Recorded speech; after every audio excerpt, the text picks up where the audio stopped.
Tuhan baik, oh sang Tuhan baik. Haleluya. Kami bersyukur Tuhan bahwa Tuhan sudah izinkan kami untuk bisa beribadah pada malam hari ini. Karena ibadah itu sangat besar sekali Tuhan keuntungannya, baik untuk hidup sekarang ini dan hidup yang akan datang. Berkat Engkau curahkan atas kami semuanya yang hadir pada saat ini, dan jangan biarkan Tuhan firman itu lepas daripada pikiran dan hati kami, supaya kami bisa melakukan firman-Mu Tuhan. Terima kasih pakai hamba-Mu dalam menyampaikan kebenaran firman-Mu pada malam hari ini Tuhan. Dalam nama Tuhan Yesus Kristus, kami yang siap mendengarkan firman Allah bersama-sama berkata, amin.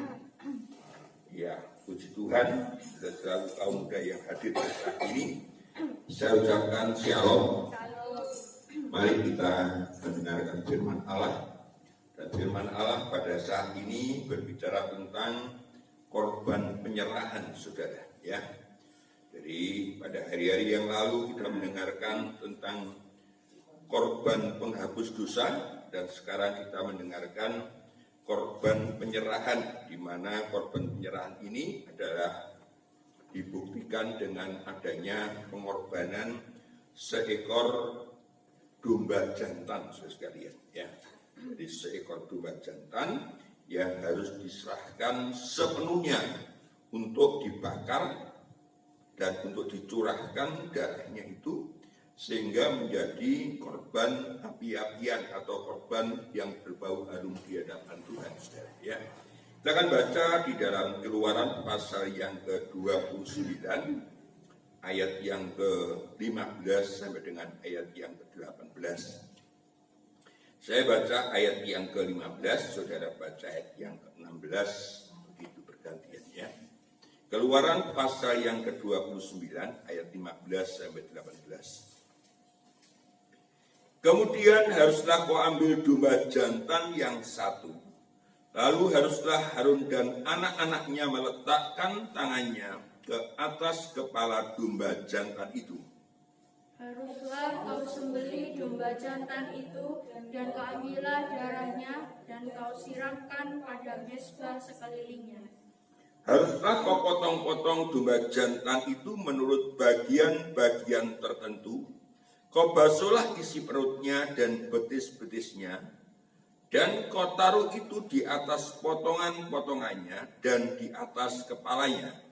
Kemudian haruslah kau bakar seluruh domba jantan itu di atas mezbah. Itulah korban bakaran, suatu persembahan yang harum bagi Tuhan, yakni suatu korban api-apian bagi Tuhan. Iya, terima kasih. Ya, jadi ini sekalian tata cara di mana yaitu harus dipersembahkan korban yang namanya korban api-apian atau korban penyerahan. Ya, jadi seorang pelayan Tuhan, maka dia itu harus menyerahkan dirinya kepada Tuhan sepenuhnya, saudara sekalian. Ya, kalau kita lihat di sini, darahnya juga dicurahkan semuanya, lalu potongan-potongan itu, yaitu tulang maupun dagingnya, itu dipotong menurut bagian-bagian tertentu. Jadi kalau saudara sekalian, ini semua ini daging atau yaitu korbannya domba, ini dipotong itu menurut sendi-sendinya. Jadi tidak boleh memotong itu di tengah-tengah, begitu tidak boleh. Jadi potong menurut bagian-bagian tertentu, saudara. Ya, dari sendi-sendinya itu dipotong begitu. Tidak boleh dipotong tengah, tidak boleh, saudara. Ya, dan itu semuanya harus dibakar menjadi korban yang berbau harum kepada Tuhan, menjadi korban api-apian atau korban penyerahan, saudara. Ya. Di sini ini beda sekali kalau dengan korban penghapus dosa. Kalau korban penghapus dosa itu darahnya itu tidak dicurahkan semuanya. Ada bagian-bagian atau ada sebagian yang harus dioleskan di tanduk-tanduk misbah korban bakaran itu. Tapi di sini dicurahkan, saudara. Dan darah itu berbicara tentang nyawa. Ya, darah itu berbicara tentang jiwa atau nyawa. Karena di dalam darah itu ada nyawanya. Seperti yang saya terangkan kemarin hari Minggu, sekalian, ya, bahwa kalau kita itu menyembelih yaitu binatang, kalau darahnya itu belum habis, maka dia akan tetap bisa hidup. Saudara. Ya, darah itu harus dihabiskan baru dia mati. Saudara. Nah, darah di sini adalah juga menunjuk darahnya Kristus. Jadi anak domba atau domba jantan yang tidak bercela itu menunjuk kepada Kristus. Darahnya juga menunjuk kepada Kristus. Karena ketika Kristus itu disalib, maka darahnya tercurah semuanya, membuktikan bahwa Yesus itu sudah mati. Saudara. Ya. Jadi ketika Yesus itu menyerahkan semuanya, maka itu adalah bukti penyerahan itu dibuktikan dengan darah Yesus itu sampai kepada tetes-tetes terakhir. Dan darahnya Yesus itu adalah untuk supaya kita ini beroleh hidup bersama-sama dengan Tuhan. Sebab kalau tanpa darah, kita tidak akan bisa bersama-sama dengan Tuhan, saudara. Ya. Karena firman Allah katakan di sini, coba kita lihat di dalam 1 Korintus pasal yang ke-15. 1 Korintus pasal yang ke-15.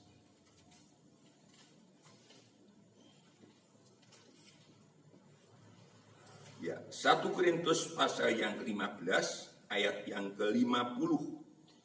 1 Korintus pasal 15 ayat yang ke-50. Mari Dika tolong bacakan di ini.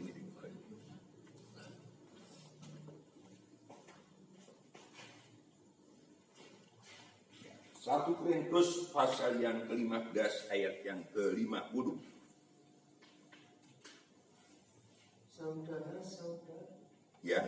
ini yang hendak kukatakan kepadamu, yaitu bahwa daging dan darah tidak mendapat bagian dalam kerajaan Allah, dan bahwa yang binasa tidak mendapat bagian dalam apa yang tidak binasa. Nah ini saudara, ya.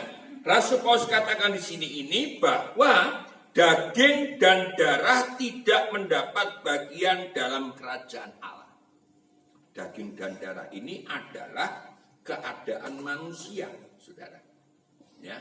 Jadi keadaan manusia kita itu tidak bisa mendapatkan, yaitu kerajaan Allah, mendapat bagian tidak bisa. Nah itu perlunya darah kita yang manusiawi, darah yang ada dosanya ini, maka perlu disucikan dengan darah Kristus. Saudara, ya, darah Kristus harus ada di dalam kehidupan kita ini. Sebab kalau tidak kita tetap hidup di dalam dosa. Sekarang itu kan demikian saudara-saudara, ya. Jadi kalau dilihat ada seorang yang mati dan tidak ketahuan identitasnya, maka bisa diambil yaitu DNA-nya. Ya, DNA-nya nanti ketahuan, ini diurus, oh ini adalah DNA-nya keturunan ini, keturunan itu bisa.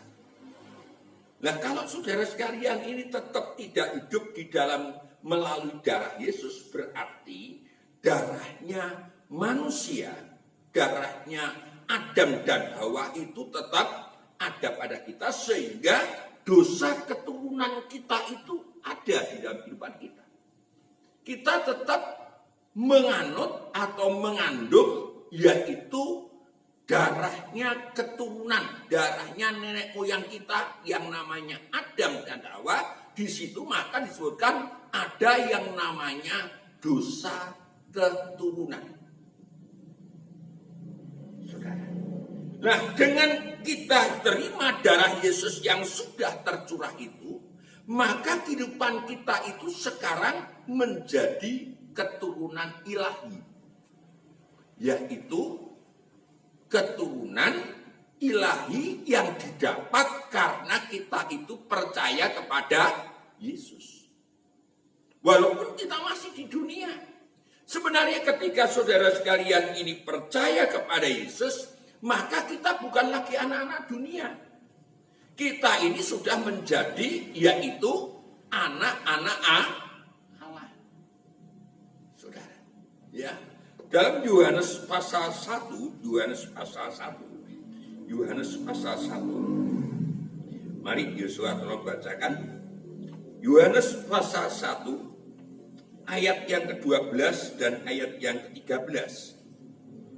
Yohanes pasal 1 ayat 13. 12. Ya.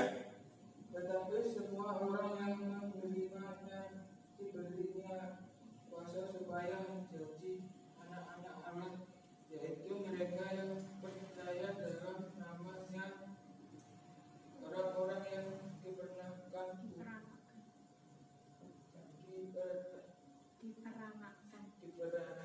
bukan dari darah atau dari daging, bukan pula secara jasmani oleh keinginan seorang laki-laki,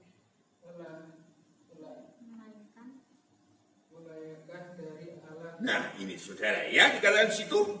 Tetapi semua orang yang menerima Yesus diberi oleh Yesus kuasa supaya menjadi anak-anak Allah.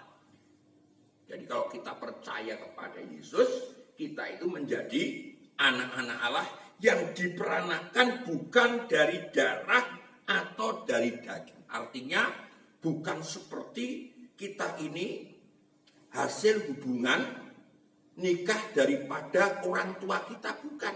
Karena kita itu sudah jadi anak Allah. Kita dipercaya menjadi anak-anak Allah karena kita percaya kepada Yesus melalui darahnya Yesus. Jadi kalau saudara sekalian tahu bahwa kita ini sekarang adalah kehidupan yang sudah ditebus oleh Kristus, maka sifat kita pun harusnya seperti Yesus Kristus. Jadi orang yang melayani Tuhan harus juga mempunyai yaitu kehidupan seperti Kristus. Darah kita ini saudara sudah kita buang darah kehidupan dosa lama ini. Sekarang kita mempunyai darahnya Yesus untuk supaya kita bisa mencontoh teladannya Kristus. Saudara, ini artinya ketika kita melayani, maka kita sudah bukan dengan kekuatan sendiri. Namanya belum menyerah itu. Ya, saya mau melayani Tuhan, tetapi dengan cara saya itu namanya bukan menyerah. Orang yang menyerah itu artinya melayani Tuhan dengan sifat-sifatnya Kristus. Saudara, harus kita mulai belajar ke sana, saudara sekalian. Nah, kita harus mulai belajar supaya hidup kita itu begitu itu. Mari kita baca di dalam Filipi pasal yang kedua. Filipi pasal yang kedua.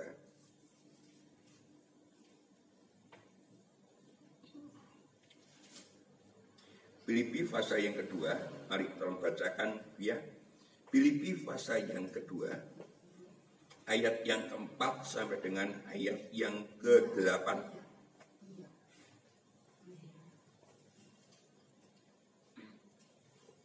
Filipi pasal 2 ayat 4 sampai 8. Dan janganlah tiap-tiap orang hanya memperhatikan kepentingannya sendiri, tetapi kepentingan orang lain juga.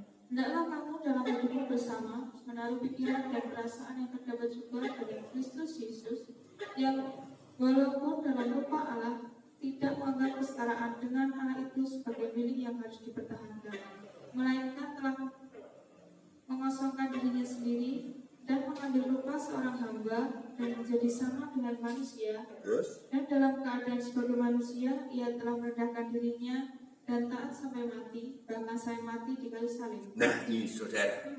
Jadi pernyataan Tuhan melalui Rasul Paulus katakan, Yesus itu merendahkan diri, bahkan merendahkan diri taat sampai mati di kayu salib. Ini namanya menyerah diri. Ya. Jadi kalau saudara sekalian ini melayani Tuhan, seharusnya demikian. Ada namanya ketaatan. Ada namanya kesetiaan, ada namanya menyerah. Jadi kalau saudara sekalian, saya mau melayani Tuhan, bagaimana supaya pelayanan saya berkenan? Ya caranya itu tadi. Karena darah Kristus itu sudah tercurah, maka kita sekarang dituntut Tuhan juga untuk bisa menyerah sepenuhnya kepada Tuhan. Menyerah sepenuhnya kepada Tuhan itu dikatakan sini bukan untuk mencari kepentingan sendiri, saudara. Ya, bukan untuk mencari kepentingan sendiri, tetapi kita melayani seperti pelayanan Kristus, yaitu pikiran dan perasaan kita juga harus seperti Kristus. Pikiran itu kan di sini, saudara, ya, di otak. Sedangkan perasaan ada di mana? Di hati kita. Jadi pikiran kita, hati kita harus seperti Kristus. Kalau tidak bisa. Saudara. Ya. Pikiran kita itu kalau tidak pikiran Kristus, maka seringkali pikiran kita itu membeda-bedakan. Perhatikan baik-baik ini. Ya. Kalau pikiran Kristus tidak begitu. Firman Allah katakan, karena begitu besar kasih Allah kepada isi dunia ini. Jadi Tuhan itu tidak membedakan wong sarongan, wong apa, enggak. Ini pikiran Kristus. Kalau saudara sekalian melayani pikiran dengan pikiran Kristus, kita tidak bisa membeda-bedakan. Saya melayani hari Senin, hari Sabtu, hari Minggu, hari Selasa, itu sama. Saudara sekalian. Ya, ini yang harus kita catat. Sebagai bentuk penyerahan kita, ketika kita melayani Tuhan, pikiran kita bukan seperti pikiran manusia, tetapi pikiran kita pikiran Kristus, hanya ingin memuliakan Tuhan. Saudara, hanya itu.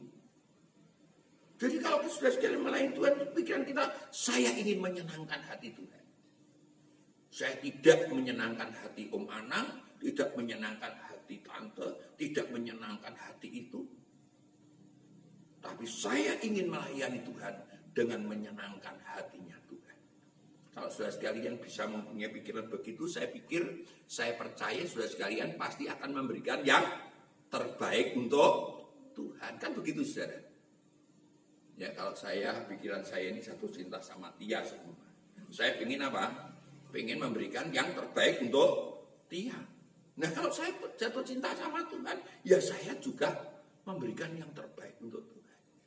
Yang kedua, hati kita itu ada semacam hati yang ketulusan kita. Hati itu berbicara tulus, saudara. Ya, hati yang tulus itu adalah hati yang tidak menaruh dendam. Hati yang tidak menaruh dengki. Ya. Dan kalau kita bisa begitu melayani Tuhan, maka dibuktikan dengan melayani sesama. Jadi kalau sudah saya mau melayani Tuhan, buktinya apa melayani Tuhan? Ya melayani sesama seperti saat ini. Saudara, kita belajar untuk melayani sesama. Dengan segala pemikiran kita hanya untuk kemuliaan Tuhan. Yang kedua, hati kita hati yang tulus. Ini berbicara melayani sesama atau melayani mengasihi sesama. Karena Tuhan itu sudah berkorban untuk kita, maka kita pun juga harus berkorban untuk melayani sesama kita. Kalau darah Tuhan sudah tercurah untuk saudara sekalian, maka darah saudara dan saya juga harusnya berani tercurah untuk sesama kita. Ini tidak bisa kalau tidak pikiran kita, perasaan kita seperti Tuhan. Ya, kita baca sekalian di dalam 1 Yohanes pasal yang ketiga, 1 Yohanes pasal yang ketiga. Ya, ayat 7 sampai dengan ayat yang ke-10. Ya, bisa tolong bacakan saya.